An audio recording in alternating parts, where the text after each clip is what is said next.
boat snack. Oh, boat snack upgrade. Bacon and eggs. Avec le succès de Vaiana en 2018, Disney a annoncé avec la bande-annonce qu'il y aura une suite dont la diffusion est prévue pour novembre 2024. Il y a beaucoup de détails intéressants dans lesquels nous devons nous plonger. Dans l'une des scènes de la bande-annonce, nous voyons les habitants de Motunui. Ce n'est pas un détail important, mais avez-vous remarqué que certains personnages ont été montrés plus d'une fois? Ou est-ce que c'est moi qui pense que ce sont les mêmes, alors qu'en fait, ils ne font que se ressembler? Quoi qu'il en soit, revenons à notre sujet. Les habitants de Motunui accueillent Vaiana avec des expressions joyeuses, à l'exception de sa famille. Il est évident qu'elle part pour une nouvelle aventure afin de sauver son île.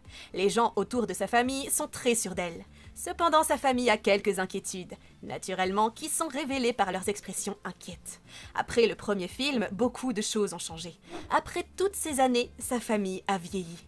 Vous vous souvenez des scènes de Vaiana avec sa famille dans le premier film? Le chef, Tui, avait des cheveux noirs et courts, coiffés de manière traditionnelle, ce qui reflétait son rôle de leader au sein de l'équipage. Si la longueur de ses cheveux n'a pas changé, leur couleur a considérablement évolué. On peut voir que ses cheveux ont maintenant des mèches blanches ou gris clair. Sa tenue est la même que dans le premier film, mais il ne porte pas son chapeau ou sa couronne, quel que soit le nom que ça porte. C'est peut-être parce qu'il est en train de voir partir son enfant et que ce n'est pas quelque chose qui le motive à porter une telle chose sur sa tête. Tout comme son père, le changement de couleur s'applique également à sa mère. On peut voir ses mèches de cheveux perdre leur couleur. En revanche, sa tenue a changé. Tout d'abord, la fleur qu'elle porte toujours sur la tête est passée du rose à l'orange. Peut-être symbolise-t-elle le vieillissement chez les femmes? Qui sait? De plus, dans la partie centrale de sa tenue qui était beige, elle a maintenant pris une couleur violacée. Je sais ce que vous êtes en train de vous dire. Qui est cette fille? Qui est cette fille? Eh bien, la réponse est assez claire. C'est la petite sœur de Vaiana. Elle a l'air très inquiète de voir sa sœur quitter l'île. Et en fait, il y a une petite surprise. D'après la version poupée de la version bébé de Vaiana, la petite sœur de Vaiana porte les mêmes vêtements que Vaiana portait lorsqu'elle était aussi petite que l'est sa sœur aujourd'hui. Je trouve ça adorable. Au fur et à mesure que les gens autour d'elle changent, l'apparence de Vaiana change aussi. On peut facilement voir les effets du vieillissement et son visage devient plus mature. Sa tenue a complètement changé. Sa tenue précédente était composée d'un haut avec des couleurs et des motifs rougeâtres, et la partie inférieure était une robe beige ressemblant à une jupe, avec une jupe plus foncée en dessous. Elle portait également une ceinture orange, et maintenant, alors que son collier reste le même, les pièces de ses vêtements ont changé de couleur. Mais je n'entrerai pas dans les détails. Son haut est maintenant beige avec des motifs, et il y a des plumes rouges sur la partie supérieure de son haut. Comme je l'ai dit, le bas de sa tenue qui ressemble toujours à une longue jupe est maintenant rouge avec des motifs. Quelle version préférez-vous et pourquoi? Au fur et à mesure que la bande-annonce avance, nous voyons que l'île n'est plus en harmonie. Il y a quelque chose qui cloche. Lorsque les gens célèbrent quelque chose et que Vaiana se place au milieu, ils accomplissent un rituel. Cependant, un sort spirituel de la déesse est envoyé pour attaquer afin d'arrêter ce rituel parce que quelque chose ne va pas. Il y a de nouveau un problème et l'île avertit ses habitants. En fait, elle les avertit un peu brutalement. Lorsque Vaiana accomplit le rituel, elle est frappée par un éclair qui brise la table et la projette au loin. Comme l'île veut montrer à Vaiana que quelque chose ne va pas, Vaiana se rend au même endroit que dans le premier film.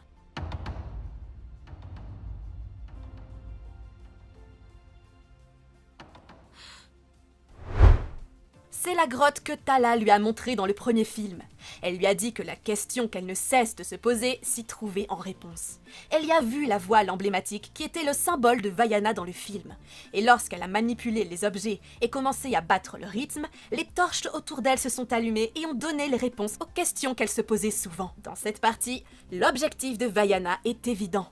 Apprendre la raison pour laquelle l'île a interrompu le rituel et blessé les gens, y compris elle-même. Cependant, comme c'était le cas dans le premier film, je pense qu'ils n'utiliseront pas le même scénario parce que ce serait trop cliché. Et nous le voyons déjà dans la bande-annonce. Quand Vaiana refait ça, il ne se passe pas grand-chose. En fait, on entend bien quelque chose, mais c'est causé par le coq.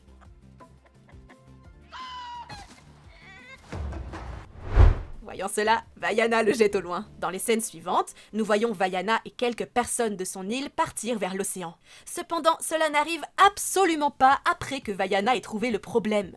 Car une fois de plus, après quelques scènes, nous voyons qu'elle fait face au défi toute seule.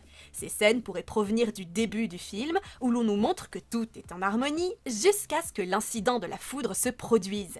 Mais en fait, Vaiana n'est pas seule. Elle est accompagnée par son coq et son cochon. C'est intéressant parce que, comme on le voit dans la bande-annonce, Pua avait vraiment peur de l'eau et de ses créatures. This is a call from the ancestors to sail to new skies and De plus, dans le premier film, on se souvient qu'il avait d'abord décidé d'accompagner Vaiana, mais qu'il avait ensuite eu très peur. Et une fois de plus, ce ne sont pas seulement les animaux qui l'accompagnent, mais aussi Maui. Et oui, Maui est de retour. Après son arrivée sur la voile, le coq et le cochon lui tombent dans les mains. Et Maui les voit comme des encas pour leur voyage. Revenons à l'intrigue principale du deuxième film. Selon moi, la déesse que Vaiana tentera de trouver ne se trouve pas sur Terre, mais dans l'eau. La première créature à laquelle Vaiana est confrontée est l'énorme requin-baleine qui porte des motifs traditionnels. Serait-ce la déesse qui se cache dans les profondeurs de l'océan ? Je ne pense pas que Disney nous montrerait directement une partie aussi importante de son film. Il pourrait plutôt s'agir de l'un des obstacles que Vaiana rencontrera au cours de son voyage à la recherche de la déesse. Peut-être Vaiana devra-t-elle apprendre à le contrôler ? Qui sait ? Et grâce à la bande-annonce, nous savons que ce n'est pas le seul obstacle auquel Vaiana sera confrontée. Les Kakamoras sont de retour. La bande-annonce nous montre également que Vaiana va essayer de traverser l'océan une fois de plus et qu'elle va les rencontrer. They're kinda cute. Mais cette fois, elle est confiante car dans le film précédent, elle a pu les vaincre. Le prochain obstacle sur leur chemin est une créature marine géante dégoûtante qui est la plus effrayante d'entre elles. Cette créature géante a de multiples yeux et les parties les plus effrayantes ressemblent aux tentacules d'une pieuvre. Je pensais qu'il s'agissait d'un obstacle, mais peut-être, encore une fois, pourrait-il s'agir de la déesse. Honnêtement, je n'en sais rien. Si vous regardez bien, elle est reliée à l'île. J'ai donc des sentiments complexes à ce sujet. Mais encore une fois, je doute que Disney montre une partie aussi importante du film dans une bande-annonce. Et vous, quelle est votre théorie à ce sujet? Est-ce que l'une des deux créatures pourrait être notre déesse? Et voilà les gars, la vidéo se termine là. N'oubliez pas de vous abonner à la chaîne si ce n'est pas encore fait pour ne rien manquer de toutes nos prochaines vidéos. Vous pouvez liker la vidéo si celle-ci vous a plu et laisser un petit commentaire pour nous aider au référencement et pour dire ce que vous avez peut-être pensé de la vidéo. Et puis parce que ça fait toujours plaisir de vous lire. Même si parfois les commentaires ne sont pas toujours très gentils. C'était Roman, on vous fait de gros bisous et on vous donne rendez-vous très bientôt dans la prochaine vidéo. Au revoir! You've been told all our people's stories, but one. What is this place?